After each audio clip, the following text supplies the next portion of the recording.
Olá, amigos e amigas, que todos tenham um belo dia. Que a paz e a graça de Jesus possa estar com cada um de vocês. Vamos estudar a lição? E hoje, terça-feira, 29 de novembro, a lição 10, ela tem como título Os Santos no Purgatório. De acordo com os ensinos da Igreja Católica, o purgatório é o lugar, é a condição, em que almas que morreram têm que pagar pelos seus pecados, e as suas transgressões para que elas possam ser purificadas. E de acordo com o catecismo da Igreja Católica, essa purificação tem que ser feita a fim de elas obterem santidade necessária para elas entrarem na alegria no céu.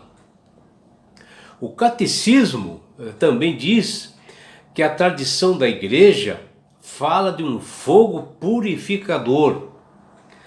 Mas esta doutrina, que não é bíblica, teve origem nos antigos gregos, que eles acreditavam que o limbo e o purgatório serviria para a purificação de pessoas. O do filósofo grego Clemente da Alexandria afirmou que os mortos podem ser purificados. E assim o Papa Gregório I, ele inseriu a doutrina, essa doutrina na Igreja Católica, afirmando que o fogo do purgatório é uma crença incontestável e que deveria ser observado por esta igreja. E isso nós vemos no livro Histórias das Doutrinas Cristãs. E este Papa Gregório, no período de 590 depois de Cristo, muitas das pessoas o chamavam de o inventor do purgatório. Ele diz que a Igreja Católica adotou o purgatório como um ensino oficial nos concílios, que foi até discutido nos concílios de Lyon, na França, em 1274. Para a Igreja Católica, uma pessoa que morre na graça e na amizade de Deus e que levou uma vida pura, assim, ela vai direto para o céu. E já aquelas que nesse mundo levaram uma vida assim razoável, mas que não cometeram assim faltas muito graves, ou seja, cometeram pecados veniais que eles falam, e que se arrependeram após a morte, eles irão para o purgatório. E aquelas pessoas assim perversas, que criminosos, maus, eles irão definitivamente para o inferno. Contudo, a Igreja Católica tinha essas três opções na sua doutrina, e ainda mencionava que os vivos, através de orações e esmolas, indulgências, e obras assim, de penitências que eles faziam para essas pessoas que estavam assim, no purgatório, que morreram, elas podiam obter a santidade necessária para que elas pudessem sair desse purgatório e ir para o céu. E isso nós vemos lá nas edições de Loyola de São Paulo, que ela menciona isso. Este dogma assim, de purgatório, mencionado pela Igreja Católica, contrariam totalmente os ensinos das Sagradas Escrituras, determinadas e que Deus menciona que devem ser observados os seus estatutos e mandamentos. E nós podemos ver alguns pontos que podem afirmar isto, e que afirmam dentro das Sagradas Escrituras. Primeiro, a Bíblia fala que os mortos descansam inconscientes em seus túmulos, que está lá em Eclesiastes 9:10. E que Jesus, que está lá em João, no capítulo 11, versículo 11, ele disse que Lázaro havia adormecido após ele morrer.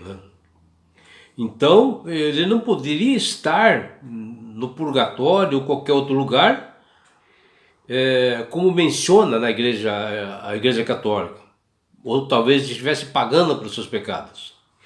E a Bíblia fala que a morte, ela é um estado que se completa de inconsciência. As pessoas não falam, não ouvem, não vê. O segundo ponto importante que combate nessa doutrina católica, a Bíblia fala que a justiça de um ser humano não pode ser paga ou transferida para outro ser humano, que está lá em Ezequiel, capítulo 18, versículos 20 até 22. E aqui diz que nós temos que buscar a salvação enquanto nós estamos vivos após a morte, porque a porta da graça se fecha quando nós morremos. E o terceiro ponto, que é o mais importante, o único mediador entre os homens e Deus é Jesus Cristo. Não existe outra forma de chegar aos céus senão através de você crer e aceitar Jesus como Salvador, que está lá em 1 Timóteo, capítulo 2, versículo 5. Ninguém pode chegar aos céus por mediações de outras pessoas, ou com obras, ou com orações, ou coisa parecida. E o quarto ponto, né, que contraria totalmente essa doutrina de purgatório da Igreja Católica, não existe outra chave para o ser humano após ele falecer, ou chance, né, de que após ele venha a falecer, de ele ganhar o reino dos céus, que está lá em Hebreus, no capítulo 9, versículo 27, onde todas as oportunidades para se salvarem, elas são dadas em vida, aqui neste mundo. E as pessoas são bem conscientes das escolhas que elas devem fazer, aceitando a Jesus como Salvador ou não. E por isso que Deus dá este livre-arbítrio. O grande problema dessa doutrina do purgatório é que ela distorce completamente o caráter de Deus. O coração de um homem vive constantemente em lutas, né, perante as suas limitações e negações, em acolher esse amor de Deus de forma plena, mas Deus respeita essas decisões, mas as consequências dessas escolhas nós temos que assumir. E Deus, ele não tem prazer das pessoas estarem se queimando, né, no inferno após a segunda vinda de Jesus, após o milênio, quando os salvos estarão lá passando 1000 anos com Jesus, e aí sim virá esse juízo, nesse lago de fogo, que estes pessoas que negaram Jesus como Salvador, vieram as costas, rejeitaram, ali sim elas serão eliminadas eternamente, porque elas serão queimadas no lago de fogo. Nesse período determinado por Deus, porque Ele é soberano, é um Deus justo e amoroso e dá chance para todos se salvarem. E Ele, o desejo de Deus, quer que todos se salvem. E por isso que Satanás sabe que os seus dias são contados aqui nesse mundo, e sabe que o seu fim também será na volta de Jesus. Ele quer denegrir a imagem de Deus, levar a enganos as pessoas, a doutrinas falsas e levar pessoas à perdição. Por isso, meu amigo, minha amiga, que você não caia nessas ciladas de Satanás, porque o interesse dele único e exclusivo é levar você à perdição. Por isso que Deus, que quer salvar a todos, Ele, através do seu Espírito Santo, tem tocado em todos os corações, no meu, no seu, meu amigo, minha amiga, para que você aceite a Jesus como Salvador.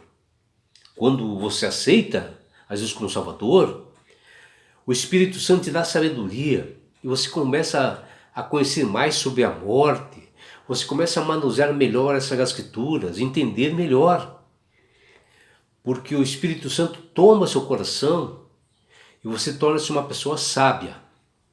E com isto, ao aceitar Jesus como Salvador, Deus quer dar esse presente para você, meu amigo e minha amiga, que chama-se salvação. E com isto, Jesus quer te levar-te para as mansões celestiais. Um lugar onde haja mais dor, não haja mais morte. Um lugar de paz. E lá, nas bodas do Cordeiro, nas bodas de Jesus, todos nós estaremos unidos lá em paz. E sabe por que Deus quer fazer com isso com você, meu amigo, minha amiga? Porque Jesus te ama. Abraços do seu amigo João Carlos Amorim.